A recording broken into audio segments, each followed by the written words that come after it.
morning. Let me cut right to the chase. And I say that because it's necessarily a bad thing. This is simply a thing, okay? And that thing, what I'm explaining is that within a few years, the Oakland Raiders, when they become the Las Vegas Raiders, will wind up being owned by one casino or casinos or casino owner or casino executives. However, the combination, the Raiders will wind up being owned by casinos. And here's why. Last night, I presented my spreadsheet, and hey, Cowboy Wrestler is quite right about the Raiders. Should have stayed in California. We'll talk about that in a second. Last night, in my presentation, I showed you a spreadsheet that demonstrated that the Oakland Raiders, right now, and their Las Vegas guys, are facing a $1.1 billion project deficit. That's right, $1.1 billion. And the reason simply is because they have not identified $1.1 billion, actually technically $1.17 billion in sponsorships. And the last time the Raiders were looking at a contribution from a Las Vegas-based business, that was Sheldon Adelson, actually was a former person who was going to put in $650 million, but Mr. Adelson wanted his money back. And part of the dispute was, the dispute basically was that when the first cut of the Raiders license agreement, their version of it appeared, there was no mention of Las Vegas Sands in it. Now, I still believe what was done on the 26th of February and leading up to the 26th of February 2017 was a ruse to trick the NFL into getting the owners to vote for the Raiders to go to Las Vegas, but I'll get to that in a second. I'll just stick with what is on the surface for now. But on the surface, Adelson said he didn't trust Mark Davis. They had given and shown public signs of a relationship that was starting to fracture very early on last November, late November of 2016, after the legislature passed the $750 million subsidy, which is part of the Southern Nevada Tourism and Infrastructure Act, which also approved the expansion of the Las Vegas Convention Center. So, among other things, like the bollops you see along the Las Vegas Strip, but I digress. Now, then they got the approval, and after they received the approval, for 4 months, there was negative press from the Las Vegas Review-Journal, which is owned by the Adelson family. Then after that 4 months, everything was rosy, and they became cheerleaders. I mean, fervent, fake news-producing cheerleaders, okay? So now here we are, and in a situation where the Raiders Stadium is, they say halfway finished. We'll say halfway finished, but the whole point is it's not going to be complete in time to play an entire NFL season. Everyone knows it, okay? Peter King went through on a tour a few days earlier and said that he expressed doubts that they were going to make a 13-month schedule, even though the people giving him the tour were saying, oh, we're going to make it, we're going to make it. Nah, okay? What's going on at this juncture is even deeper than that.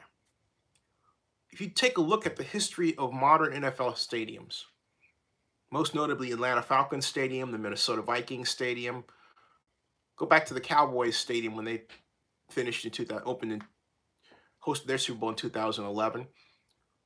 What I'll call the modern era of NFL stadiums that were built and opened during the second decade of the 21st century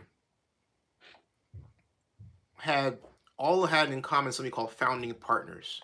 Founding partners is a kind of special sponsorship that allows big companies to gain special access, special arrangements. Let's take Caesars Entertainment in the form of the Las Vegas Stadium. They're going to have a special entrance, special signage, specially adorned luxury suites, the whole 9 yards, right? Now, there are other examples. Mercedes is a founding partner. Porsche is a founding in Atlanta. Porsche is a founding partner. And a number of companies. SunTrust is a founding partner. There are 11 founding partners in the case of the Atlanta Falcons Stadium. There are, I believe, 14 founding partners in the case of the Minnesota Vikings new stadium. But in the case of the Raiders Stadium, right now there are only 3. And before you say, well, gee, they don't open until next year, keep this in mind. At this point in time, and I've said this on this program before, and I'll say it again, when the Atlanta Falcons were at a point where they were roughly a year before their stadium opened, they had 8 founding partners signed up. And then they signed up Mercedes-Benz for that gigantic naming rights agreement, which the dollar amount of which they've actually never really said was, and they signed them up that fall. So compared to where other NFL stadiums are, this one is behind schedule. And not only that, the Rams Stadium also has some challenges because, but having said that, even then, its challenges are not as great. Why? Because as Miami Dolphins owner Stephen Ross said to me when I ran into him on the night or the day of the Las Vegas vote, and we were both at dinner, he said to me the Raiders don't have any money, and they don't have the deep pockets to afford the kind of cost overrun problems that we're going to face, and they're facing them right now. So it's really important to understand the economic structure of this project, all right? But in the case of the Rams Stadium, their problem is that they only have a naming rights agreement that's $400 million. That's it. For a stadium that's almost $5 billion in cost, but even then there's an asterisk. The Raiders project is at $3 billion, but there's a vast difference between one and the other. The Rams project is not just the stadium, it's a mixed-use development complex around it. Now, had the Raiders stayed in Oakland and played an honest game of negotiations, meaning we know we're going to stay and here's what we're leading to, with the city of Oakland and the county of Alameda, the Raiders would have found themselves and the NFL in a situation where they would have had control over a significant portion of what's called Coliseum City. In other words, let me cut to the chase. They would have been able to have mixed-use developments on the property. That's what Fortress Investments had set up. That was the proposal. Instead, in the Las Vegas case, the Raiders don't have that. What the Raiders have is they don't own anything. They don't own the stadium. They would have owned the stadium, at least a percentage of it, in the Oakland case. In the Las Vegas case, they don't own jack. And so because of that, they're quite literally, even with the way the Senate Bill 1 is worded, the Raiders are still at the mercy of, as tenants, at the mercy of the Las Vegas Stadium Authority and also Bank of America. Bank of America is essentially the first landlord for the Raiders. The primary landlord is Las Vegas Stadium Authority. The Raiders are extremely vulnerable, very vulnerable. And on top of that, the sponsorship deals that are brought in that are to benefit the Raiders are slow in coming. And it's because you're in an area governed by the casino industry, which is having severe, well, I won't say severe, but having economic challenges. Let's go down the line, all right? Caesars Entertainment, which just bought into its NFL sponsorship, was just purchased by the Eldorado. In fact, the Eldorado, it said, overpaid for Caesars Entertainment at, I believe, what, $12, $17 billion total? $17.3 billion. A number of people saying, wow, you overpaid for them. And the Eldorado is the example of a little fish swallowing a big one. You would say, why did they do that? They did that for one reason that wasn't even talked about on in the conversation that occurred during the earnings call for the El Dorado. And what was that? Sports gambling. I didn't say gaming. I said gambling. I didn't say gaming. I said gambling. Okay? Wasn't even raised. But it's the quiet murmur around sports as sports activity comes into Las Vegas and Nevada on a pro level. Why are they there? They're really there because they believe that the expertise, not so much the numbers, but not the population numbers, but the expertise of the officials involved is better than around the country at forming an infrastructure to allow gambling on sports in a way that's safe and reliable. Safe from whatever perspective you can think of, all right? That's why Mark Davis has done so much, some of which has wound him up in court and the Raiders and the NFL to bring the silver and black to Las Vegas, or at least try to. So, but in doing that, okay, Davis has put himself in a position where he is quite literally at the mercy politically and economically of casino players that are in many cases wondering what their futures are going to look like because gaming revenues are down, and they have been down for some time in the United States and particularly in Las Vegas. But what's helped win Las Vegas Sands and MGM primarily are their revenue gains from overseas, Macau most notably. But even in that instance, those revenues are starting to fall. So the handwriting is on the wall in terms of how much they're able to gain in terms of revenue. Let me put it in another perspective too. Think of it this way. The values of Lyft, Uber, and Snapchat combined are greater than all of the major casinos around the world. All right? All of them. And so, and consider this, none of the three companies that I mentioned to you have ever turned a profit. And yet they are much bigger than these casino companies. And that's not lost on a lot of people.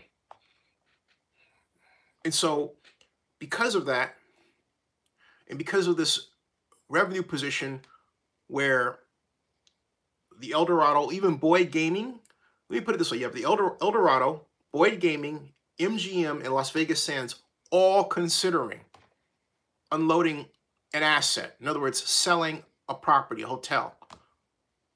MGM is first on the list. There's talk that they're going to sell the Bellagio and the MGM Grand.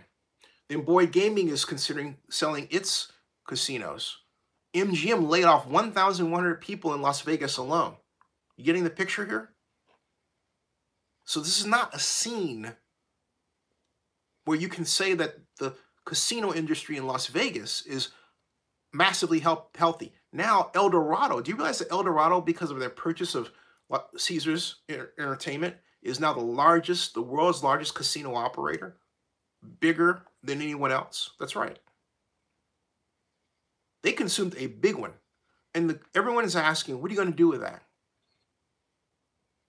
Sports gambling. So you have a situation now where the only way the Raiders and Legends hospitality can be expected to gain the amount of money needed to close that $1.17 billion gap in a way that satisfies casinos who want a piece of the action. Okay, they're not going to just put their name out there.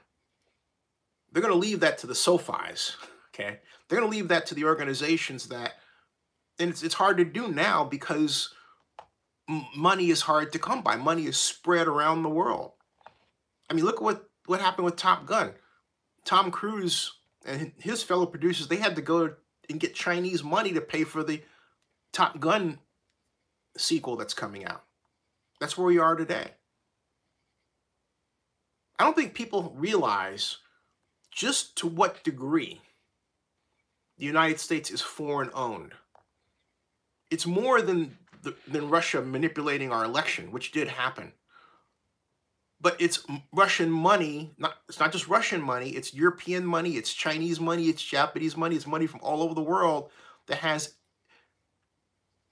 its collective tentacles in the United States in many different ways. In many different ways. So much so that the idea of American economic power, even locally, forget it. The president himself, look at how much he had to borrow. And look at how much evidence there is that he himself is tied in with Russian oligarchs who've been giving him billions of dollars to buy his trophy properties and develop them, okay? There are many examples of this. And you would say, how did we get here? We got here because we consistently allowed the offshoring of basic economic production. Steel. Look at where we have to go get steel from. We get steel from overseas. Look at how we've not encouraged the making of steel here. Look at how much we poo-poo heavy industry and we say, oh, heavy industry is dirty and it contributes to global warming. We've had a global warming problem for some time. This didn't just start. We're about 10 years into our global warming problem, FYI, okay? We've really, I'm going to say this, I'm going to curse, we really fucked ourselves.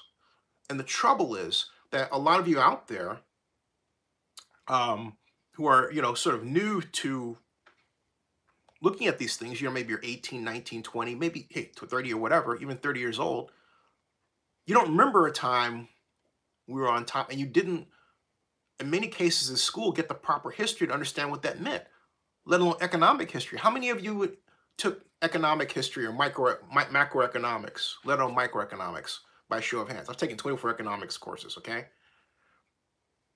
You need to understand economic history, understand where we are right now. Cowboy says, I remember where we are right now. We're in trouble.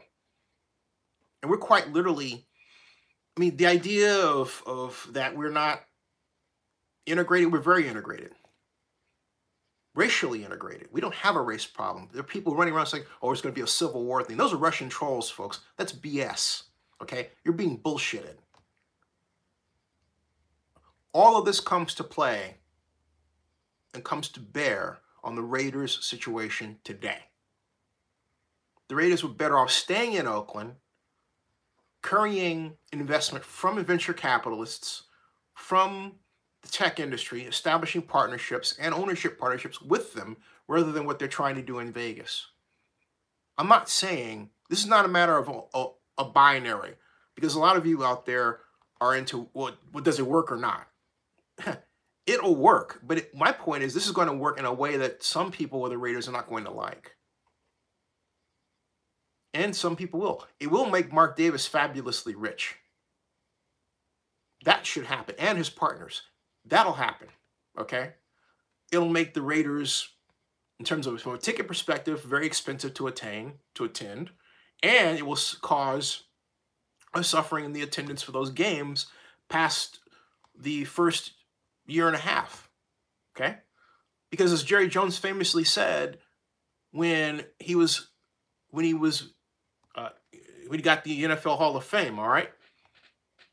He said, hey, look, we only rely on 7% of our revenue. We only rely on the fans for 7% of our total revenue. 7%. Remember that. And then Jones said at the CES party that I was at this year, he reiterated that point. And then he said something else. Jerry Jones is a smart guy, okay? Jerry Jones is a smart guy. He said, look, if you take a look around the landscape of television, everyone is losing market share. But we, talking about the NFL, are losing market share at a slower rate than other properties. That includes Major League Baseball. NBA, I think, is right up there, just a little bit below them. But in terms of other properties, golf, network television, because of the cord cutting. They're all losing market share, in many cases at a dramatically rapid rate, okay? It's to the point where studios, and this is my read on what's going on from a perspective that impacts Comic-Con, San Diego Comic-Con. I think the reason why we didn't see as many studios at San Diego Comic-Con, excuse me, this year, it's my 9th year, was because they didn't have the money to market like they used to, and risk losing a great deal of money. Look at the movies that came out that were supposed to do awful box office this year and didn't. Look at MIB International. I personally didn't expect it to do well at the box office. It didn't, but it did. It sucked at the box office. It tanked. I think it made $24 million its first weekend off of what it cost to make $150 million. All right. Godzilla did well, but Godzilla did well enough to ignite Godzilla versus King Kong. But that was supposed to be released March 13th of 2020. They moved that back to some date next year in the future. We don't know. Why? Because they expected to make more money. They didn't. All of this has to do with the impact of cord cutting of smartphones like the ones that I'm using, and this miniaturization of the ability to create entertainment, but also at a time when the ability of one person to make enough money to feed a family of 4 in America has been all but obliterated if you don't have, or if you have just a high school education. Even if you have a college education, it's harder, and you have to work. What we used to think of was unheard of in this country, working multiple jobs. I come from a time when someone thought if you had to work that many jobs, there was something wrong with you. Now it's common. Everyone does it. And you can walk in any random room and say hey, how many people you are signed up to drive for Lyft or Uber or both? And you'll see a sea of hands. Arguably 60% of the room randomly, okay? This is where we are today, folks. And then some of the same people think they can strike, seriously, strike Uber or Lyft and make them pay more when it's all platform-based. In other words, the reason why they're able to make a lot of money is because a lot of people are using it. Then they sign up a lot of drivers. So what happens when you sign up a lot of drivers? The per-person payments go down. Your ability to make money on a per-driver basis goes down. Simple economics. You don't have a government subsidy helping Lyft or Uber. Be nice. And meanwhile, we're adding more people in this country. We're adding more people in this country, but we're not adding, and we haven't said to ourselves what's the maximum, what's the optimum dollar amount we need to produce to make sure that everyone in our working population is making enough money to feed a family of 4, even if they don't have to. Think about that. We have an underemployment rate that is at 34%, 35% in the Bay Area. What does that mean? It means that 1/3 of the population is making less than they need to make in order to keep a roof over their heads. They're not making what they really on paper should be making for their age, experience, and education. That's unheard of. But think about what that sets up. It sets up a situation, still intact. It's up to Unbreakable, right? America, Unbreakable. But it sets up a situation where you have people at the top making money, and so they have enough money to tell you that everything is great because it's great for them, even if it's not so great for you. Sure, there are jobs all over the place, but the job that may employ you may be somewhere you don't live. Unless that organization is smart enough and knows how to do telecommuting. All of what I'm talking about has everything to do with the situation of the Raiders in Las Vegas. Because all that dynamic impacts what? Oh, and let's add this. There's a casino within an hour's drive wherever you live. You don't need to come to Las Vegas. So what does that do? Who does that impact? It hurts the Las Vegas visitor, which means what? Less money to pay for the bond issue, which contributed to what? The deficit that was recently announced, and no, I'm the only person that mentioned it, right? Because no one wants to deal with esoteric bad news. But I said it was coming. That is faced by the Las Vegas Stadium Authority. The question is, will we have another deficit, another one, another one, another one? But that's not even the bigger issue. The biggest issue is, hey, all right, what's gonna happen if the Raiders can't get their sponsorship money? Who fills that gap? The Raiders need $500 million in public money right now, because otherwise, they're looking at a situation, the Raiders are, where they're going to have to do a dance with the devil and sell part of their organization to a casino or casinos. So it's going to be one or the other, some combination of both. But that $1 billion gap is not going to go away.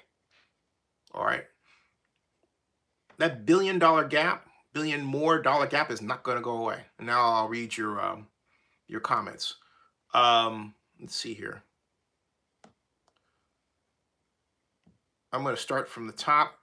See what I missed. Okay. Hey, Sean. Hey, Cowboy Wrestler. Hey, Patrick and Blackman. Hey, John.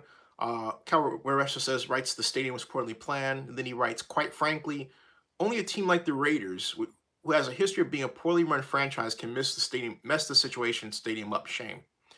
Cowboy Wrestler says, what's wrong with the Rams Charger Stadium?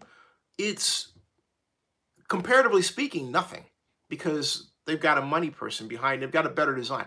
The Rams-Charger situation is really fundamentally different than Raiders. Why? Because, again, it sits within a mixed-use development complex.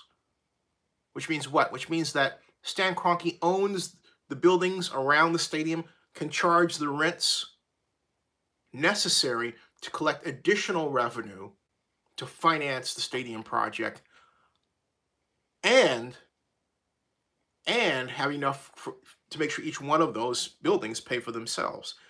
And let's not forget that there was a land giveaway by Inglewood, which helped reduce the cost of development. Okay? Again, Stan Kroenke owns his buildings. He could do tax increment financing like that tomorrow, whereas the Raiders should have begged and pleaded with the Nevada legislature to keep, and Las Vegas Sands, to keep that tax increment financing zone in place. In fact, now that I look at it, there's a part of me that thinks it was very sinister for Sheldon Adelson and his people to say, hey, you know what? Forget the tax increment financing zone. We'll write the check. You know why? Because the minute they did that, it meant, hey, it was also saying this. We will control the Raiders and what they do because we're writing the check. If that didn't have to happen, that tax increment financing revenue would have been a source of money that Adelson would have had no control over. And the Raiders would have been in a better position politically to steer that tax increment financing money to not only complete the stadium project in a way that didn't hamper their cash flow, right? But you would say, why is that? And I'll explain in a second. But also allowed them to build other projects that added to cash flow. See, the Raiders, when I said to Mark Davis in the plan that I created for him, I said, hey, look, I've got $2 billion for you. That $2 billion came from retail revenue on property, on site that he was collecting. The Raiders do not collect on-site retail revenue from other structures around the stadium. It's not there, folks. So everything Mark Davis said he wanted in the Oakland context, he doesn't have in the Las Vegas context. Think about it. There's no 8,000 cars around the stadium. There's no adequate parking. There's no ancillary revenue to be collected. Nothing. So while it may seem to some that the Raiders, put one over on Nevada or everything, I don't think so. And I have never thought that. I have never subscribed to the idea that the Raiders put one over on anybody. I think Mark Davis saw gambling as a potential savior and went for it without even thinking about whether or not it was really a good idea to do. And you would say, okay, and here's the other reason I say that in with such confidence and earnestness and arrogance, if you like. Because, look, the Supreme Court decision impacts sports around the country. It wasn't native to Las Vegas.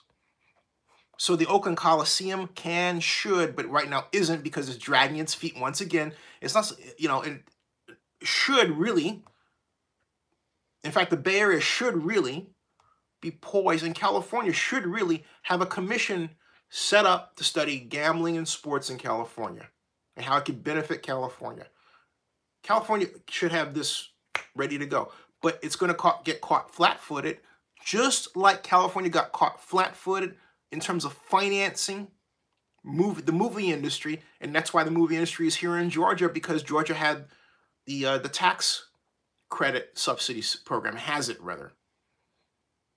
And hopefully, for Georgia's sake, they don't blow it with political decisions that will upend what has been built here and force people to leave for greener pastures monetarily.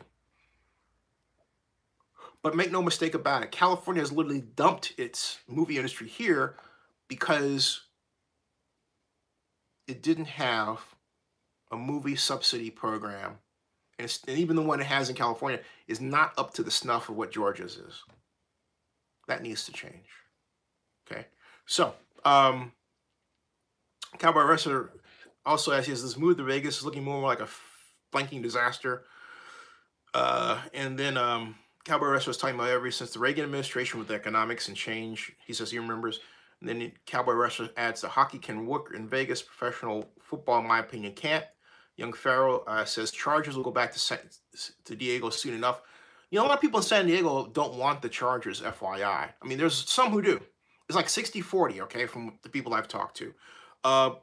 Cowboy Restaurant adds, Young Farrell, highly doubtful Chargers are starting to get a little bit of presence in Los Angeles due to their recent success. They still have a ways to go, but it's getting better. It is, but look, again, I want to see how this does when the Chargers keep winning, if they keep winning this year, and how LA responds to the Chargers. The Chargers are sitting pretty.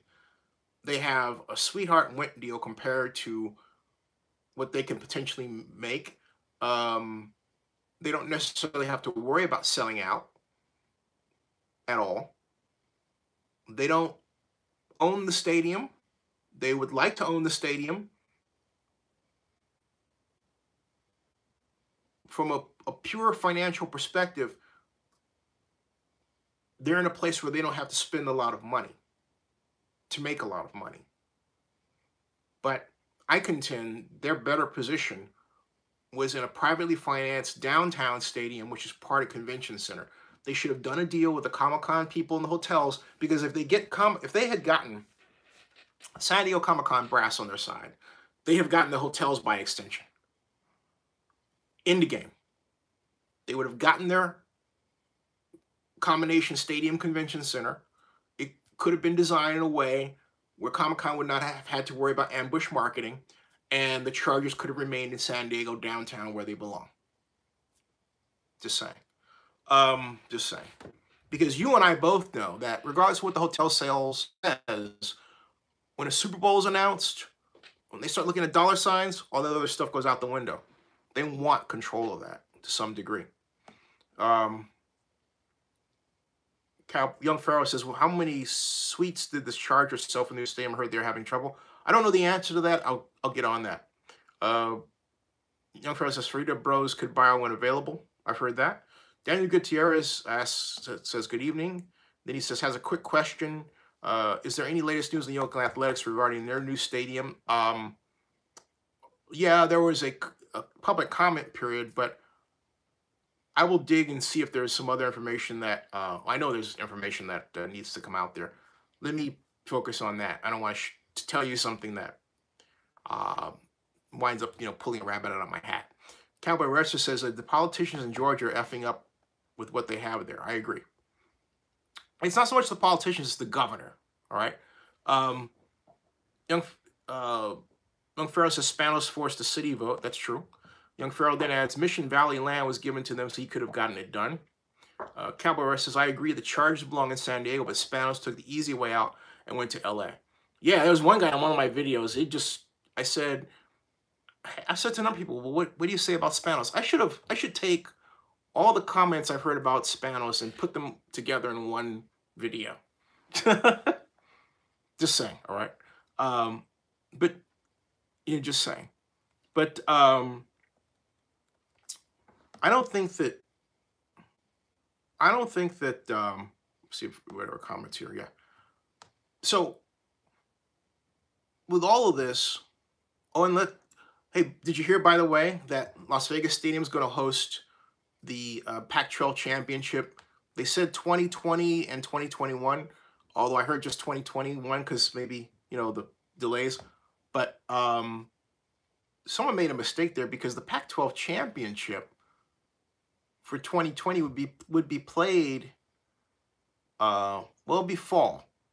So I could see them doing that because the stadium is supposed to be ready by October 31st of next year. So that would put it in line to be able to host the Pac-12 Championship for 2020 and 2021. But think about that. What does that do in terms of Levi Stadium? Because Levi Stadium was the host for the Pac-12 Championship. So now Levi Stadium goes, searching for property. So there's only so much in terms of events that can go around, right? So what's Las Vegas Stadium going to do after 2021? Are they going to go back to Levi Stadium? Or, you know what? Are they going to jump over to the Rams' new stadium? So this is beginning to look like a situation of very possible cannibalization situation among NFL teams that each, that have new stadiums, right? So the Raiders have a new stadium that needs big events, but it's taking big events from another NFL new stadium, the Levi Stadium. It took the Pac-12 Championship, and then it's going to see its championship taken away by Inglewood. Wow. And AEG thinks that it's going to be able to fill 46 large event dates, not just event dates, large event dates. And on top of all that, you have not just T-Mobile, but you've got the MSG Sphere that's supposed to open up in 2020. It's going to be nipping at their heels to get top talent like Taylor Swift and BTS. And I know that AEG has relationships with BTS and Taylor Swift and others, but we're talking about MSG. We're talking about Madison Square Garden and a unique facility in the Sphere that they're building in two places, London and Las Vegas. Ooh. They can charge premium ticket prices, premium deals. There's something there, all right? Young Farrell says they can't fill a soccer stadium. What makes you think Inglewood will keep the NFL happy? Great question. There's always the novelty factor attached to a new stadium.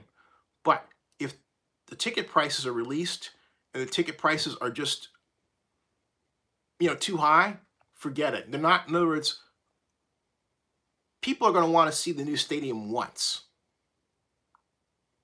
Okay? But having seen it, once the novelty wears off, and the problem with the Rams Stadium in Inglewood is we're not talking about this. Well, I was hesitant to say this, but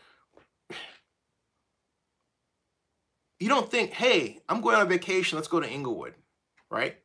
But you do think, hey, I want to go on a vacation, let's go to Vegas. So Vegas has that advantage over Inglewood.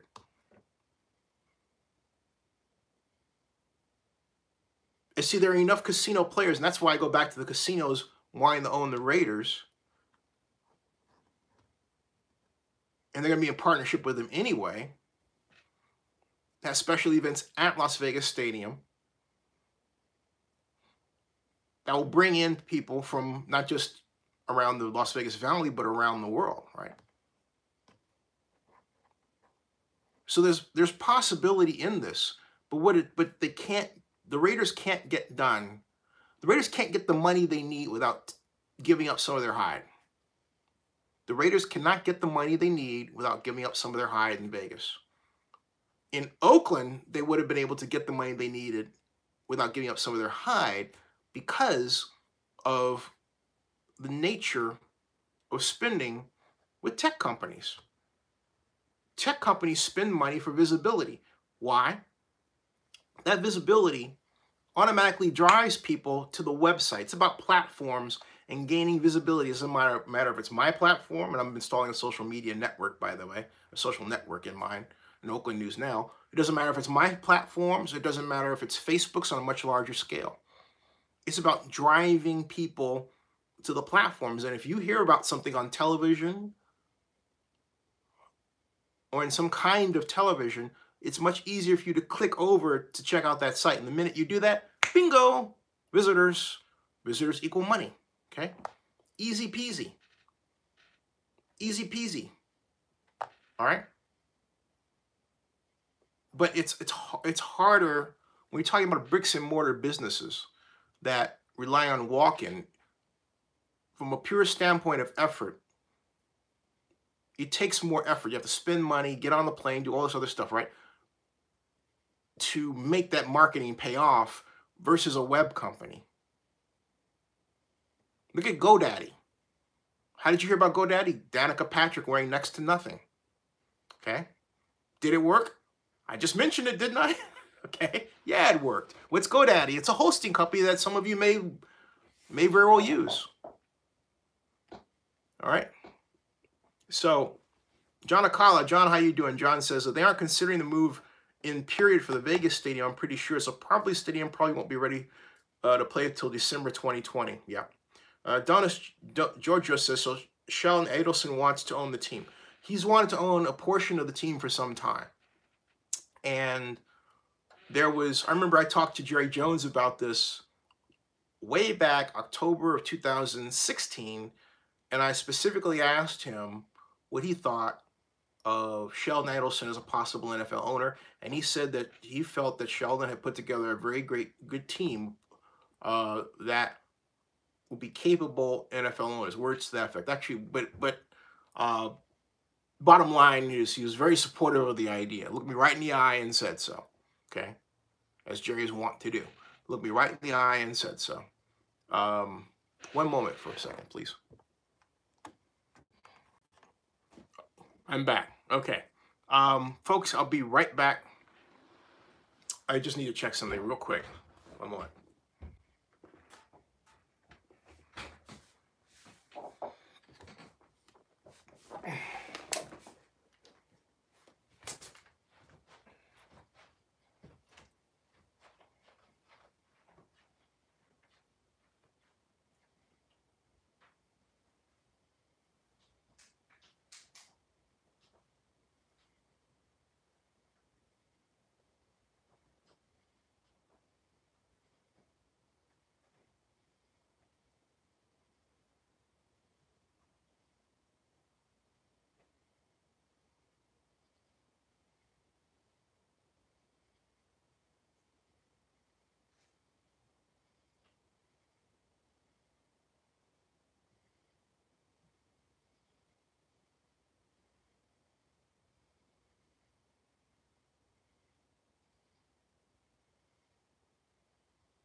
All right. I am back. Ugh, just had to. Okay, folks. I'm back. Just had to check around and go on a quick security duty. Ta-da. I highly recommend one of these, folks. This is a very powerful light. This is a, what is this? Oh, Husky. Okay. See, ta-da. Yeah, it's very powerful. This is you talk about a beam weapon. You have 4 of these things. Wow. I've got a bunch of these. I call these beam weapons. They are that powerful. Tell you, when you're out in the country, you get obsessed with lights. All right. At any rate, fun stuff. Now, hey, Cowboy, everything's fine. What's going on is I've got cameras set up around this property, and so sometimes, you know, when I mean, not all the time, because it's generally small, but I might get a little blip and I want to check and see what's happening and make sure certain lights are on, because I have a fair amount and a growing list of automatic systems around here. Free advertisement? I mean, in other words, you're saying, did Husky pay me for this? I wish. Why you want to make sure they pay me for this? If they don't, you know, cool. Husky? Yeah. But if you like, yeah, free. No, they pay me $1 million to mention Husky. Nah, whatever. Hey, so Hall of Fame game, yeah. Big prediction, folks. Jameis Winston will be the NFC player MVP. That's my prediction. AFC MVP, my prediction is Derek Carr. Yeah, I'm going to say Derek Carr. Why?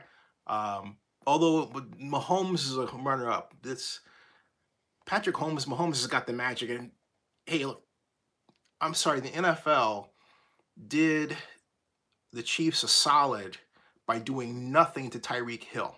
I mean, nothing, okay? Wow.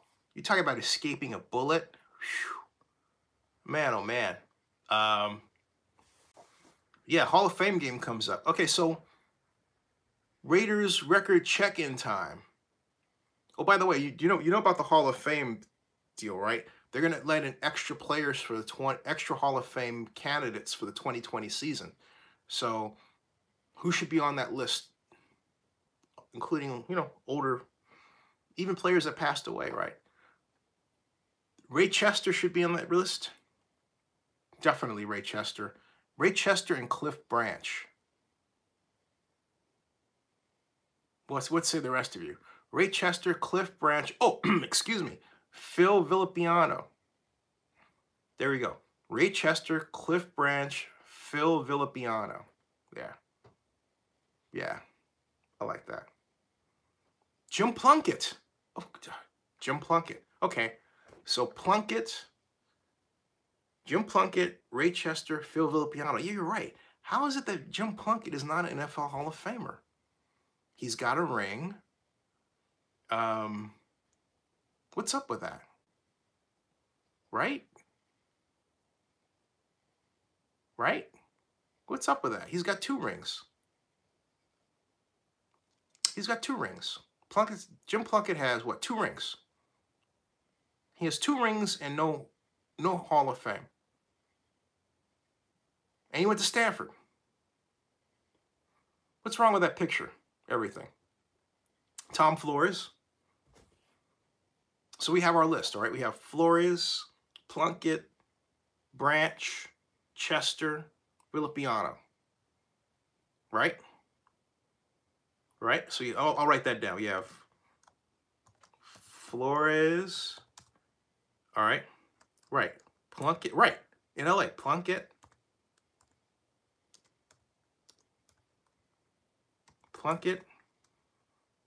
Branch. Chester. And Villapiano. Okay? There. Donut says Bo Jackson. Yeah, the I don't know. It's nothing against Bo. I just when I think of Hall of Famers, those are the names that stand out to me. When I think of Hall of Famers, those are the names that stand out to me. Everybody else has theirs, right? Um, Flores, Plunkett, Branch, Chester, and Villapiano.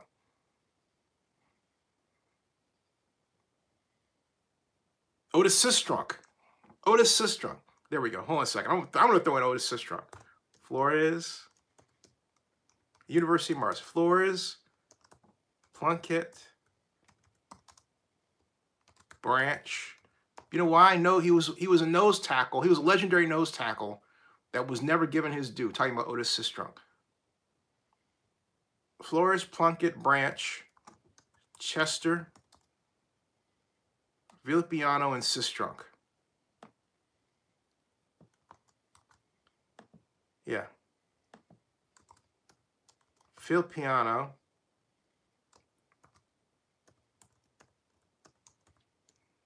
And Sistrunk.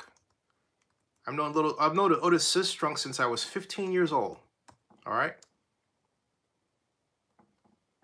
Yeah. Who are we leaving out? George Atkinson? Atkinson? George Atkinson. George Atkinson. George Atkinson. Right? Oh yeah, all these guys are alive. I got George's phone number. I got Jerry Ray Chester's phone number. I've got Otis' phone number. I've got their numbers. John Brody? John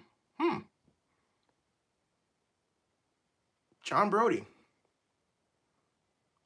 Except John Brody doesn't have a ring. Even though he's a Bay Area legend, but if I had to pick, John Brody doesn't have a ring. But for the 49ers, yeah, John Brody. For the Niners, Brody. Yeah. But I'm talking about the Raiders, though. I've got, okay, Flores, Plunkett, Branch, Chester, Villapiano, and Sistrunk. And Atkinson. That's what I've got.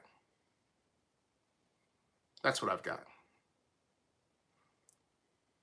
I believe Lester Hayes is in the Hall of Fame. Let's see here. Lester Hayes. AFL. Yep. Bingo. Lester Hayes is, let's see here. I thought, maybe not. Willie Brown's a Hall of Famer, but maybe Lester Hayes is not. He's not in the Hall of Fame. Wow, that's unbelievable. That's unbelievable. Why is Lester Hayes not in the Hall of Fame? I'm looking this up now. Someone wrote July 16th of this month. Lester Hayes among 3 forgotten Raiders who should be in Hall of Fame. Lester Hayes at the top of the list. And the other 2 are people that we mentioned, Tom Flores and Cliff Branch. Okay. Jim Plunkett, Flores, and Branch. Who else? And we've got, I think the whole state, some people think it's the whole Stickum thing that hurt him. All right. Jack Tatum is the other one. And Jack Tatum, see, Jack Tatum would not gain any votes in New England. Okay. I was there when that happened. All right. I was there when that happened. Steve Wisniewski, an 8-time Pro Bowler, but I don't know. I don't know about the Wiz. Maybe Darryl Stingley.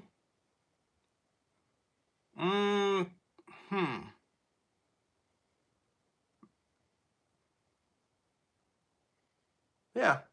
Well, okay. Here's the thing. Do you put in Darryl Stingley in the Hall of Fame because he was hit by Jack Tatum? Lincoln Kennedy. I like that one. But, you know, I don't know how to square that circle, so I'm just going to avoid it.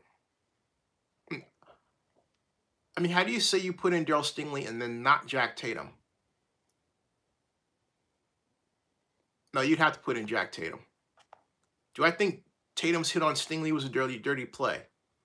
Honestly, for the time, no. Was it a rough hit? Yeah. See, when I think of dirty play, I think of plays that are outside. Right, for the 70s. Cowboy Restaurants said it before I did. For the 70s, no. It wasn't. It was unfortunate. It was sad, to say the least. But dirty? No. I mean, Jack was just a hard hitter. Jack Tatum was a headhunter. But they allowed that. That's what they allowed in the game. It wasn't just Jack Tatum either. Heck, Mel Blount with the Steelers did it. Wow, did he do it? Donnie Shell, excuse me. Remember Donnie Shell with the Steelers? He did it. Donnie Shell and Mel Blount. And I think there was actually a court case. They sued each other over that. There's a bunch of lawsuits flying around with that. And one team accused the other of having the criminal element. Both did. Cowboy Restaurants says, when I think of dirty hits, I think of things like Vontae's perfect hit on Antonio Brown in the playoff game. And now they're on the same team. How about that? When I think of dirty play, I think of I have to, even though I much respect for the man, but I think of Conrad Dobler and biting. I think of players who bite because Conrad Dobler used to do that. He admitted it. He admitted it. Okay. I think of people like that. I think that's what I think of. When I think of dirty play, Conrad Dobler comes to mind. Yeah. John Acosta says the hit by Atkinson on Lynn Swann was probably dirty. But I would argue that the hits that Donnie Shell and Mel Blount laid out were equally dirty. All right? But look, Jack Tatum was a fearsome defender. And actually there was a movement of people to get him in the Hall of Fame. I had Robert Brown to come on this show and talk about that. Anyone remember that? Jack Tatum, let's see here. Jack Tatum,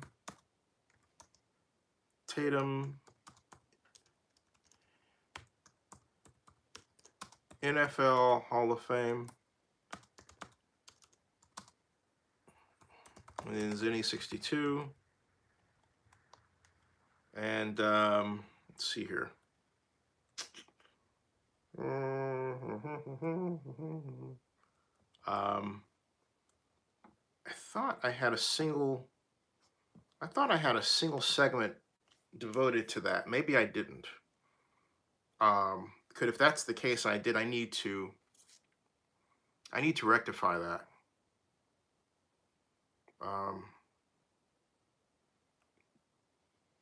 I definitely need to. Yeah, I need to rectify that. I was supposed to have Robert Brown on, and what happened was I had Robert Brown on the tail end of another interview I did. Okay. So I need to have Robert Brown on separately to talk about Jack Tatum. I need to clean that up because, all right, this link right there, that's to my interview with Ray Chester at Raiders training camp, friend of mine. And I said Ray needs, and I still want to get Ray into the Hall of Fame. So I need to work on that. And I need help. Help me. Who remembers, let's see here. Who remembers the violent Raiders-Bears game from the 80s? Me? And Tim Brown. Cowboy Rest says, Sean Watson, for me, it's got to be the Snake. The Snake's in the Hall. Dave Casper is not in the Hall, I don't believe. Let me double check. I think, anyway, Dave Casper. I think Dave, he is. Goes to the Post. Casper. Yeah, Dave is in the Hall of Fame. Yep, 2002 inductee. Have a look right here. How could I forget? Boom. See, Dave Casper. Used to handle my 401k. How could I forget? You know what? I didn't forget that you handled my 401k, though. Thanks. Dave Casper. Yep. 2002. Yep. Like I said, he's 67 years old, born in Burgundy, Minnesota. 5,216 receiving yards, 378 receptions, position tight end. Let's see Ray Chester's stats by contrast. Ray Chester stats. NFL. Raymond Chester stats. Let's see. Ray has 364 receptions, 5,013 yards. Only about 200 yards off Casper's pace. 48 touchdowns. Okay? 48 touchdowns for Ray Chester versus 48 touchdowns for Ray Chester there versus what Dave Casper produced. Dave Casper only have his receiving yards here. Like I said, Dave Casper was 5,216 yards. Ray Chester was 5,013 yards. So statistics. They even have his stats here. External links. Dave Casper, the Pro Football Hall of Fame. Let's click on that one. Okay, what do we have here? Whoop, add one. Okay, 52 touchdowns. Okay, so Casper was just a hair over Chester. Ray Chester had 48 touchdowns. Dave Casper had 52. Casper had 52, 16 yards. Ray Chester had 50, 13. So, and then he had, Casper had 378 receptions, whereas Ray Chester has, in his stats, had, and I should commit this to memory from now on, after I see it, 364. So in all cases, he's in the ballpark, if you excuse the pun, same ballpark as Dave Casper. Casper's just a little bit ahead of him. Just a little bit. Let's put it this way, Hall of Fame territory, okay? Hall of Fame territory. Good discussion. All right, it is 2:13, folks. I am,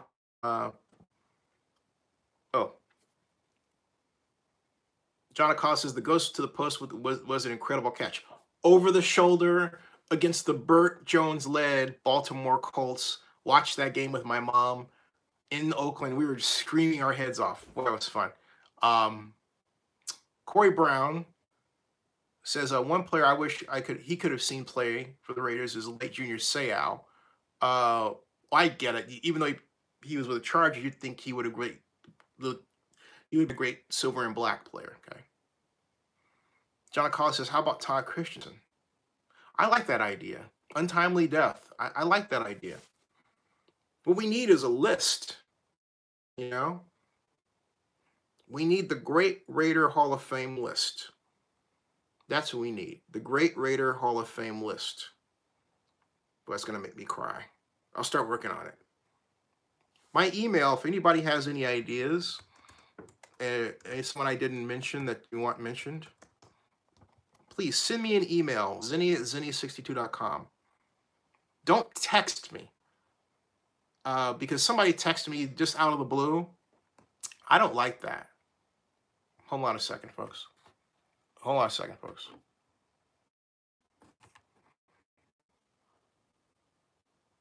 All right, I'm back. All right. Cowboy Restaurants says, sad to hear about the Russian box 2 document injuries he sustained over 5 in the week. What? I didn't know about that. Wow. Okay, folks, I'm going to sign off. It is now 2:16 and on Wednesday morning. excuse me, Thursday morning. Wow. How many touchdowns did John Christensen have? Hold on a second. Wow. Todd Christensen. Todd Christensen. I'll have that answer for you in a second. Let's see here.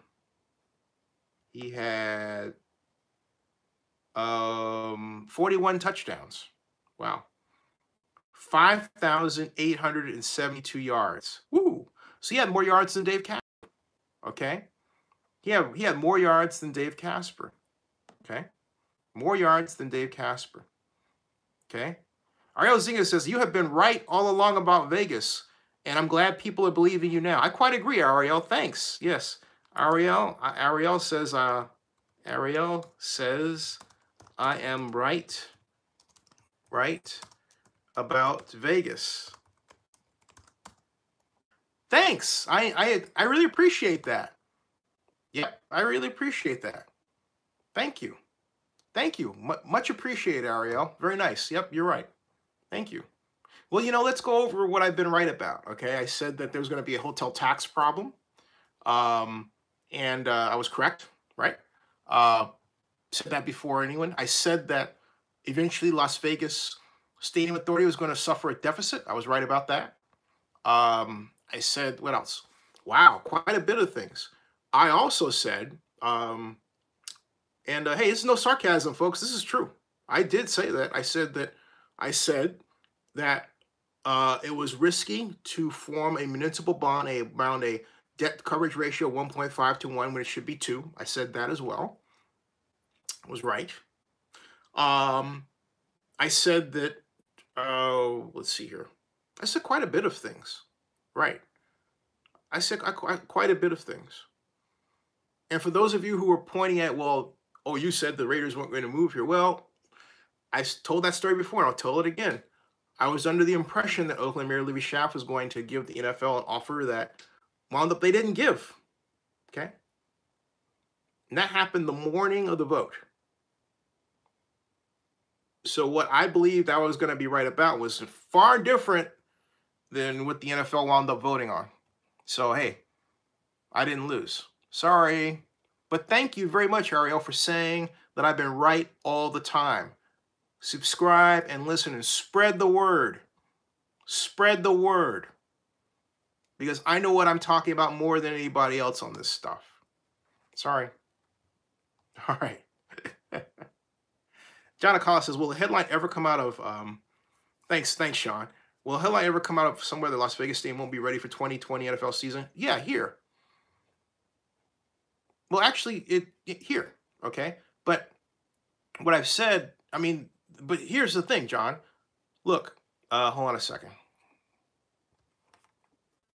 Anyway, I'm back. Yeah, here. Here. Because I said that, oh, no, it wasn't it didn't freeze. I stopped it, Sean. I stopped it because I needed to check something. That wasn't YouTube. There was no technical glitch. That was me. I did that. I stopped it to check on something else. Now I'm back. That's what that was. Okay. So that was all that was. It is 2:20. But anyway, the whole point is that no, there's no technical difficulty. No. The whole point is that, and again, Ariel, thank you very much for saying that I've been correct about Las Vegas. Thank you, thank you. God love you for that. Now, at any rate, okay. In closing, we'll be back. And what I was saying is that if Libby had done what I thought she was going to do and what Roger Goodell thought she was going to do, the Raiders, I don't know if they would have had a better chance because I think I think it was wired. But what I had told Libby a long time ago is, look, just make it clean. Just make sure you hold up your end of the bargain. Don't ever let them have the opportunity to say they didn't get what they wanted. Because, all right, but hey, Reggie Lewis says, I can't wait to hear the excuses that come out of his mouth when the stadium doesn't open in August of 2020. I can't wait to hear them either, okay? I can't wait to hear what they come up with, Reggie. I think it's going to be glorious. They're going to say, you know, Zinni was right. They're already saying that. They're already saying that. They're saying that I'm right about the tax issue. Las Vegas Stadium Authority is oh my goodness, the Stadium Authority is under deficit. I can't wait to hear what comes out of their mouths. What comes out of their mouths is going to be glorious. They're already singing my praises. I had News 3 Las Vegas. No kidding. They want to have me on. Say, whenever you're in Las Vegas, come by because we want to have you on and talk about the stadium situation because, you know, you tell it like it is. All right? And I do. Hey, some people don't like the news, but I tell it like it is. So thank you very, very much for that, okay? Thank you very, very much. Reggie Lewis, thank you for being, is it Reggie Lewis? Is that your name? Like the black investment banker, Reggie Lewis? Or was that Reginald? Thank you very much for praising my channel. I really do appreciate it. Thank you very, very much. Thank you. Thank you. Thank you. Okay? Awesome stuff, you know? Thank you for being a fan, Reggie. And tell everybody in Las Vegas, watch Zinni62 on YouTube. The #1 source for information about Las Vegas Stadium. That's right. Now, all right.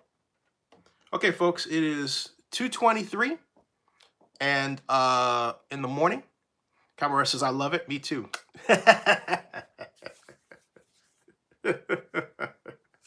Some people forget that, hey, you know what? I study this thing.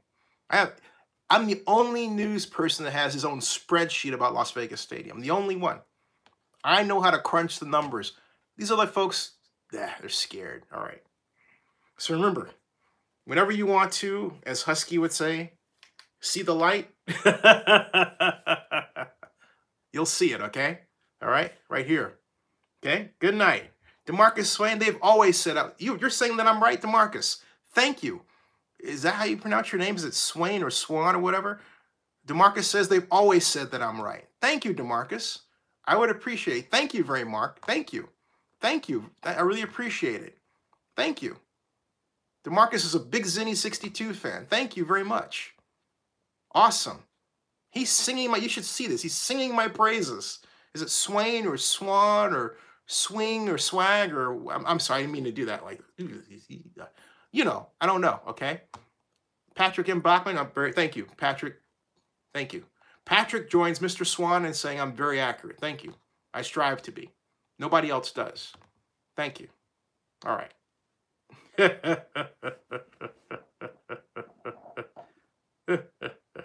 I love it. I love it. Okay. All right. So where are we? Good night, everybody. Have a great rest. I'll see you tomorrow, which is actually later today. Yeah. All right. And thank you all. And and not only that, I will be making commentary on this for the rest of your life. Deal with it. Good night, everybody. I'll see you.